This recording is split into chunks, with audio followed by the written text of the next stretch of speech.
Hello, everyone. This is William Cooper. Welcome to Awakening Together, Relaxing into Happiness. I trust you're doing well. Since meditation is one of the most effective tools in your path to awakening, I thought I would do a short series on different types of meditations to acquaint you with them. This series will be especially valuable for those people who are just getting started, but maybe a good review for others as well. In this series today, we're going to talk about the particular mantra meditation we referred to in podcast 93, Mantra Meditations Part 1, and energy-based meditations in future podcasts, as well as our awakening meditation.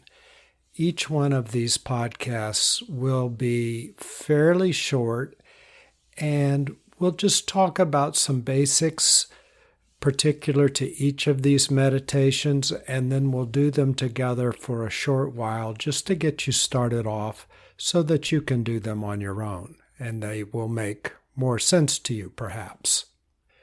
Back in around 1973, I was trying to meditate. I had gotten a book and tried to meditate out of a book, and it was just hard. I really wasn't doing it properly. It was painful. I had high discipline, but I really didn't get a lot out of it. And I didn't know what to expect anyway. There weren't too many people back then explaining how meditation worked and how to do it. Fortunately, somebody showed me how to do the kind of mantra meditation that I referred to in the first part of podcast 93 and that I'm going to walk you through today, which I did for years. I found it to be one of the most basic and powerful meditations that I ever ran across, especially for somebody who's starting out. My friend Bob always used to say, the first step to awakening is to get out of the pounding surf. Don't be slammed around so much that you can't even concentrate, because then how can you focus to do the things that you would like to do in order to awaken? I think that this mantra meditation is one of the most effective ways to get you out of the pounding surf. Let me explain just for a moment. I hope you've listened to maybe all of the past podcasts, but if you haven't, maybe at least the introduction and the first few. But if you haven't done that, it's fine. We'll just start working with this mantra meditation today regardless. But I'm going to refer back to some of those earlier podcasts. What causes us lots of inner turmoil and therefore throws us into the pounding surf is our thoughts and our emotions when they're just running habitually and they've been formed because of hurt, fear, or anger, which is most of the personal thoughts and feelings that we've constructed and habitually continued. Our awareness, the part of us that watches thoughts or experiences emotions, is doing just fine. If an emotion disappeared or a thought disappeared, say you went to therapy and you let some things go, or for whatever reason you just let things go, they would be gone, you would still be here, and you would be fine. In fact, that's the point of most therapy, is to let things that are troubling you go, and what remains is your healthy self. That's called awakening in the deepest sense, when you've let go of all that troubles you and all that remains is you. There are other levels of awakening, which are you staying centered in yourself, even though you still have problems, you aren't captivated by the problems. What happens to most of us, though, is we are addicted to our thoughts and our emotions, and therefore our problems, because when we shine the light of our awareness through our thoughts and emotions, we experience what those thoughts and emotions portray. And often when they're formed out of hurt, fear, or anger, they portray hurt, fear, or anger. And that projected onto the screen of our life is called problems. So we automatically gravitate to look through the lenses of our thoughts and our emotions because we, especially when we're starting out on our spiritual path, don't know the difference, don't know what else to do. So how can we extract ourselves from looking through the kaleidoscope of our thoughts and emotions and simply reside in the ground of our being, which is radiant and expresses the qualities of our being: peace, love, wellness, health, joy, bliss, all the things that we want to experience? How do we stay there and not get diffracted into 1,000 different voices and thoughts that reside in our mind? How do we do that? Well, meditation is a good start. Meditations like this mantra meditation is a good starting meditation among all the other meditations that we'll talk about. So let's talk about why it's powerful.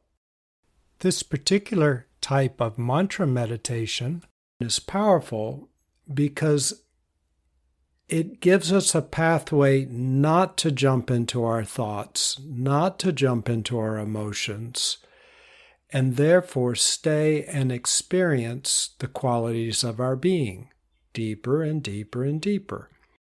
How does it do that? It does it through the use of a mantra. This mantra meditation uses a mantra or a sound that does not mean anything. It's just a random sound. For our practice, I'll use a random sound. I'll pick one, and that sound is E-M or M. It's spelled E-M, and it's pronounced M. So just the sound M. The reason why it's valuable to have a sound that doesn't mean anything is that way you can't start thinking about it. You can't start wondering about it, thinking about it, trying to feel it, trying to make it mean something. You can't do any of that. It's just a sound, a meaningless, random sound. So the mechanics are this. You sit in a relaxed position, you close your eyes, you just breathe normally. And as a beginning, you chant your mantra, M, just to center yourself or reacquaint yourself with your mantra, M. And then you just continue to sit quietly. If a thought comes up, rather than jumping into the thought and trying to look through life through the lens of that thought, you simply say the mantra M. And then you let them both go. If another thought comes up, you say your mantra silently to yourself, M. And you let both the mantra and the thought go. Just easily, gently, you let them go. You do this process for maybe in the beginning, you just try 5 minutes, and then you work your way up to 10. And then as you've meditated longer, more days or weeks, and you feel comfortable, you work your way up to 15 minutes and then 20 minutes.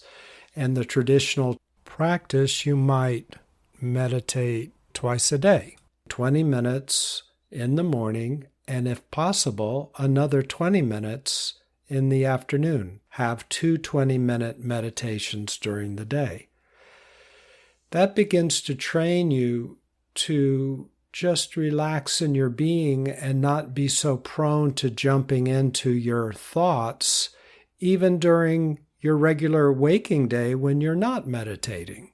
Because you're not jumping into these tumultuous thoughts and emotions, you start to settle down, and instead you begin to feel the qualities of your being: peace, love, well-being, joy, happiness.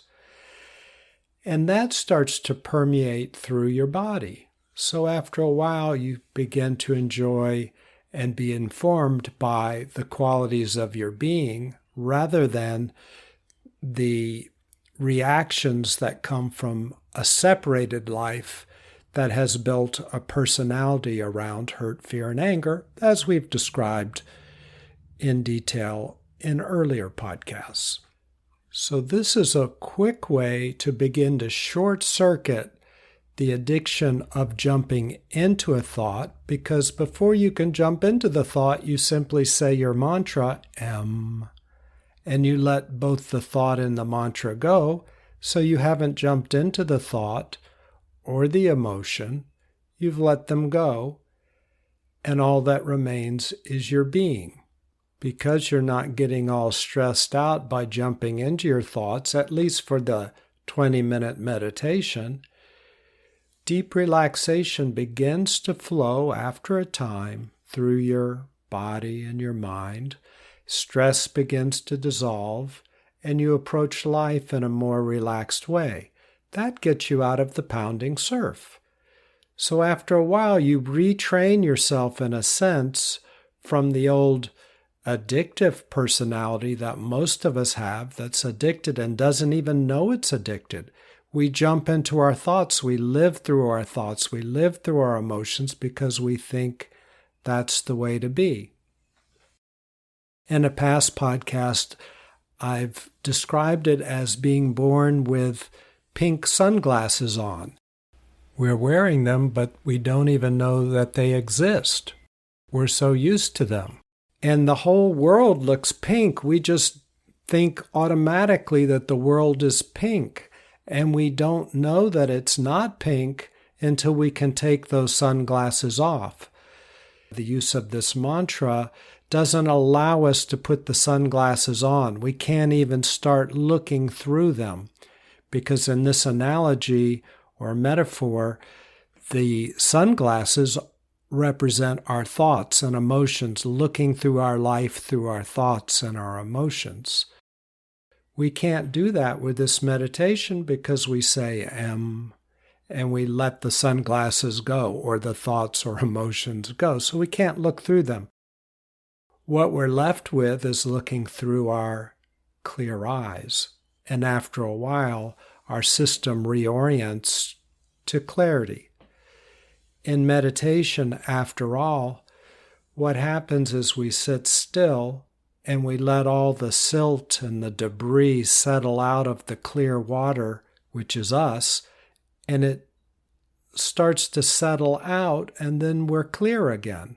Instead of being muddy water, the mud settles out and life looks clear, because when we're clear on the inside, we can see clearly on the outside. When we're looking through muddy water, we can't see anything. But when we're clear on the inside and our water is clear and clean, we can see clearly all that's going on the outside. And then because we're radiating clear and clean energy, our outer environment begins to revolve around us in a clear and cleaner way. So good begets good. So this type of mantra meditation is a very powerful meditation, and it is an excellent way to get you out of the pounding surf. It's also a great meditation for those of you that have been meditating for a while as well. If you're interested in a Western version of this kind of mantra meditation, some of you might be interested in Dr. Herbert Benson's book, The Relaxation Response. He's a researcher at Harvard, and he has a little bit different spin on it, but very related. Also, there's a Christian version of this mantra meditation that has been taught by Father Thomas Keating, and it's called Centering Prayer. You can Google Centering Prayer and find instructions on how to do this Christian-centered mantra meditation. So though this mantra meditation we've been talking about is really fairly easy, let's practice it for a few moments together to make sure we're doing it just right. And then you can do it on your own. As we discussed before, sit in a relaxed position. Sit any way that's comfortable to you, in a chair or on the floor, but any way that is comfortable to you. Close your eyes. Breathe normally. And you chant your mantra inside of you. We're using the mantra M, so you chant M.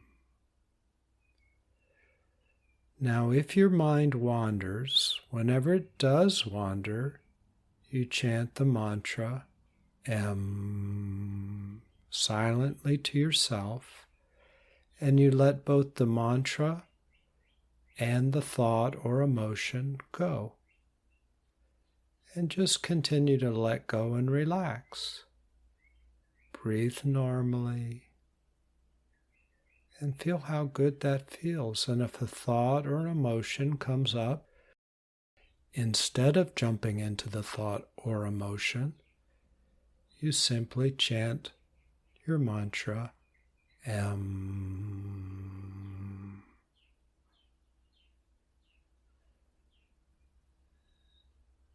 And let them both go. M.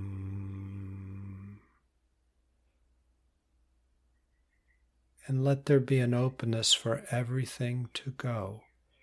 And I say let there be an openness because what if an emotion comes up and it's just there for a long time? That's okay. Just let it continue, but every so often, instead of getting involved in it, you chant the mantra M.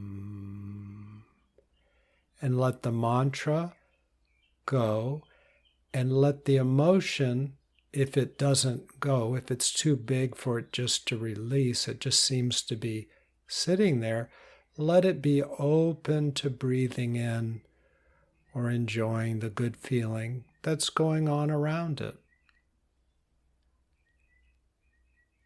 You don't think about it, you just are in an open posture.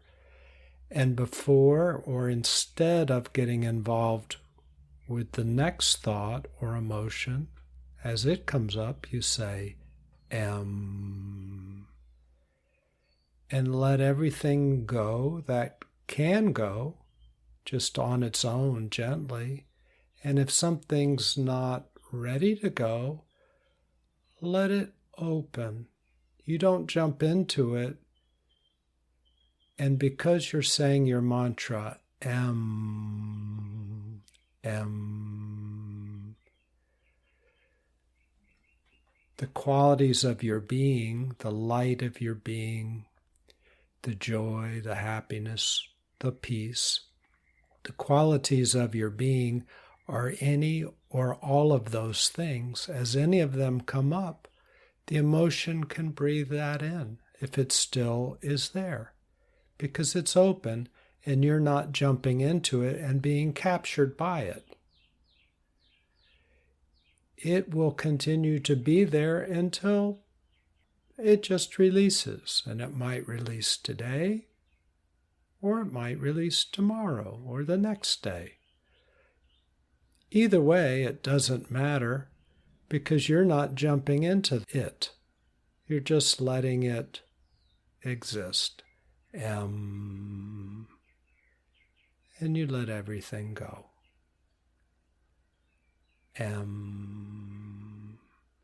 You remain in your openness. In your openness, your being flows. And your being, the qualities of your being are light, wellness, peace, joy, happiness.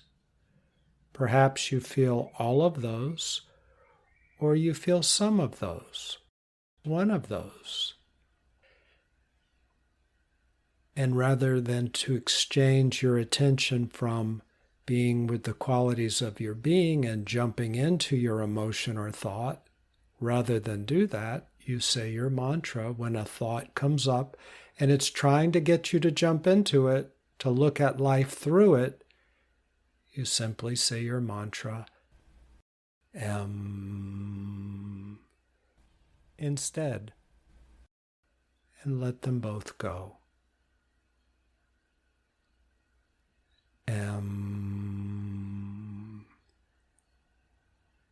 And let them all go. And feel how good that feels.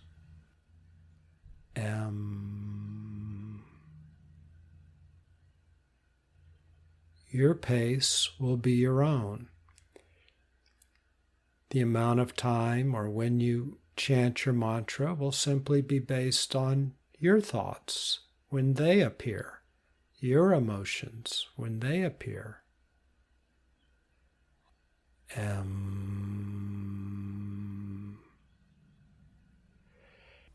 So, as we talked about, if there's a long, persistent emotion or group of thoughts that just sort of stay, they don't release, you say your mantra, when you feel like it, and that is right before you get sucked into the thoughts. In other words, rather than being sucked into the thoughts or emotion, you say the mantra,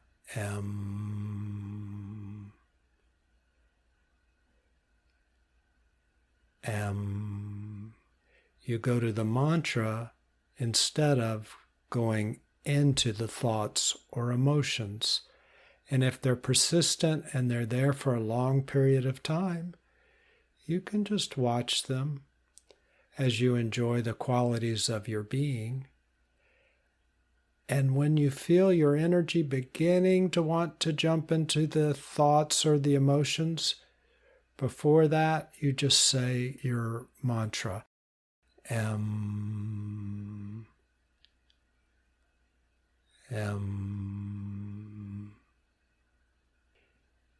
In whatever cadence or spacing or timing that feels good to you. It's very intuitive. It's not based on any time schedule. You're staying with your being and you're not jumping into thoughts or emotions. And that's the point. And your mantra, helps you not do that. You stay present to yourself instead. And enjoy yourself. Peace feels good, so soak it up. That's called deepening relaxation. Joy feels good, so soak that up. That just feels good, well-being. It's healthy. And